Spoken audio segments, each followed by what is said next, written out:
नमस्कार, स्वागत है आप सभी का। आज की वीडियो में हम पंचायती राज एवं नगर पालिका तो इस टॉपिक के अंतर्गत दिए गए वन लाइनर क्वेश्चन आंसर और साथ ही दिए गए इंपॉर्टेंट फैक्ट को डिस्कस करेंगे। तो शुरू करते हैं आज की वीडियो को।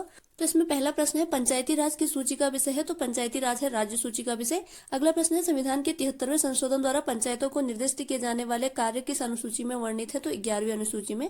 अगला प्रश्न है, पंचायत चुनाव कराने हेतु निर्णय किसके द्वारा लिया जाता है। तो राज्य सरकार द्वारा। अगला प्रश्न है, भारतीय संविधान की 11वीं अनुसूची में पंचायतों के लिए कुल कितने विषय निर्धारित किए गए हैं। तो 29 विषय। नेक्स्ट यहाँ पे इंपॉर्टेंट फैक्ट है, 73वें संविधान संशोधन के द्वारा पंचायती राज संस्थाओं को संवैधानिक स्तर यानी कि कॉन्स्टिट्यूशनल स्टेटस प्राप्त हुआ था। अगला प्रश्न है, पंचायत चुनाव कितने अंतराल पर होते हैं। तो प्रत्येक 5 वर्षों में। अगला प्रश्न है, किस अनुच्छेद के अंतर्गत पंचायतों को संवैधानिक दर्जा प्रदान किया गया है। तो अनुच्छेद 243 के अंतर्गत। अगला प्रश्न है, राष्ट्रीय पंचायती राज दिवस कब मनाया जाता है। तो 24 अप्रैल को। अगला प्रश्न है, भारत में सर्वप्रथम पंचायती राज प्रणाली का शुभारंभ कब और कहाँ हुआ। तो भारत में सर्वप्रथम पंचायती राज प्रणाली का शुभारंभ 2 अक्टूबर 1959 नागौर राजस्थान में हुआ।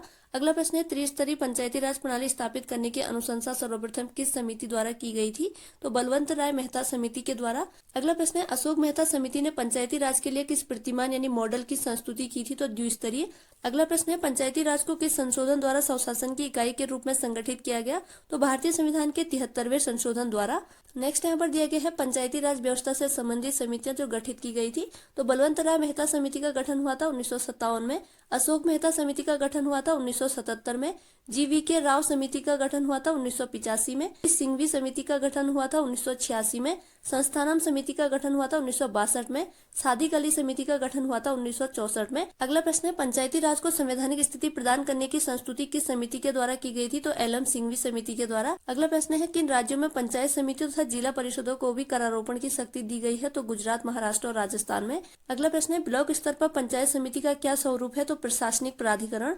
नेक्स्ट यहाँ पे इंपॉर्टेंट फैक्ट है, पंचायती राज का प्रधान लक्ष्य ग्रामवासियों में शक्ति का विकेंद्रीकरण तथा लोगों को विकासमूलक प्रशासन में भागीदारी के योग्य बनाना है। यह लोकतांत्रिक विकेंद्रीकरण को प्रोत्साहित करता है। अगला प्रश्न है, यदि पंचायत भंग होती है तो कितनी अवधि के भीतर निर्वाचन कराना अनिवार्य है। तो 6 माह के भीतर। अगला प्रश्न है, पंचायतों में किन वर्गों के लिए आरक्षण का प्रावधान है। तो महिलाओं, अनुसूचित जातियों तथा अनुसूचित जनजातियों के लिए। अगला प्रश्न है, अन्य पिछड़ा वर्ग को आरक्षण देने का प्रावधान करने के लिए किसे शक्ति प्रदान की गई है। तो राज्य विधानमंडलों को। अगला प्रश्न है, 3 स्तरीय पंचायतों का गठन किन राज्यों में किया गया है। तो जहां पर 20 लाख से अधिक जनसंख्या है। 11वीं अनुसूची के अंतर्गत इसमें पंचायतों की शक्तियां और उत्तरदायित्व निर्धारित किए गए हैं। इस सूची में 29 विषय हैं। इस अनुसूची को 73वें संविधान संशोधन अधिनियम 1992 द्वारा जोड़ा गया था और यह है आर्टिकल 243G।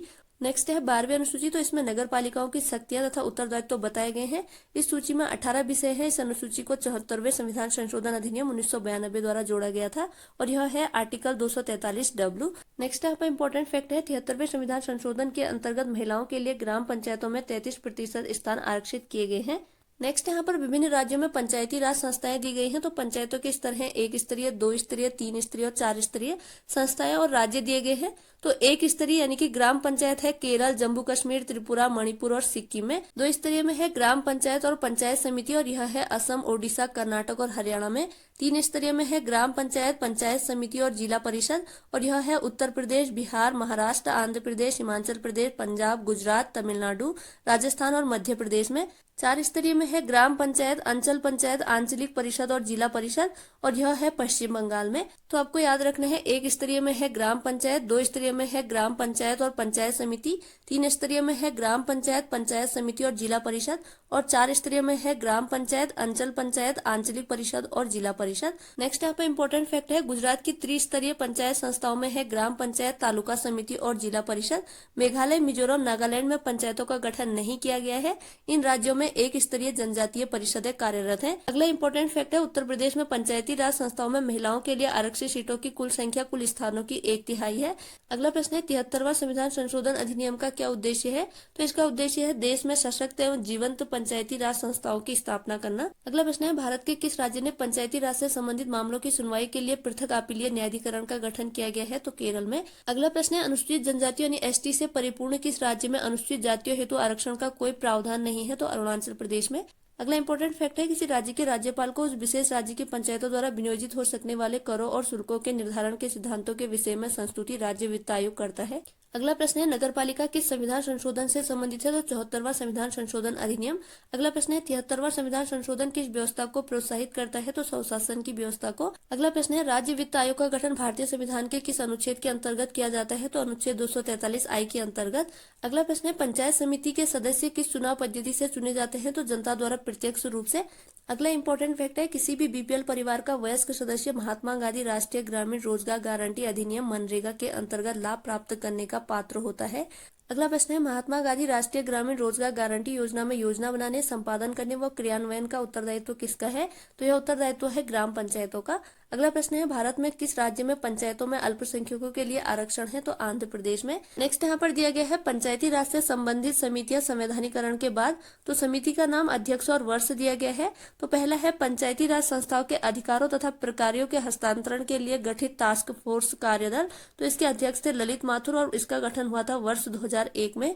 अगला है निम्नतम स्तर पर नियोजन के लिए गठित विशेषज्ञ समूह, इसके अध्यक्ष हैं वी रामचंद्रन और गठन का वर्ष है 2005। अगला है जिला स्तर नियोजन की नियमावली तैयार करने का कार्यदल, इसके अध्यक्ष है श्रीमती राजवंत संधू और गठन का वर्ष है 2008। अगला है डीआरडीए जिला ग्रामीण एजेंसी के पुनर्गठन के लिए गठित समिति, इसके अध्यक्ष थे वी रामचंद्रन और गठन का वर्ष है 2010। अगला है आम वस्तुओं और सेवाओं की कुशल आपूर्ति के लिए पंचायतों के उत्तोलन की विशेषज्ञ समिति और इसके अध्यक्ष थे मणिशंकर अय्यर और गठन का वर्ष है वर्ष 2012। अगला इंपॉर्टेंट पॉइंट है नगर पालिकाओं को 12वीं अनुसूची में वर्णित कुल 18 विषयों पर विधि बनाने की शक्ति प्रदान की गई है। तो ये थी आज की वीडियो, जिसके अंतर्गत आज की वीडियो में हमने पंचायती राज एवं नगर पालिका, तो इस टॉपिक के अंतर्गत दिए गए वन लाइनर क्वेश्चन आंसर और साथ ही दिए गए इंपॉर्टेंट फैक्ट को डिस्कस किया। उम्मीद है आगामी प्रतियोगी परीक्षाओं में आपके लिए वीडियो जरूर हेल्पफुल होगी।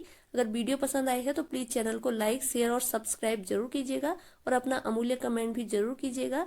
इसी के साथ आज की वीडियो ओवर होती है। Thanks for watching.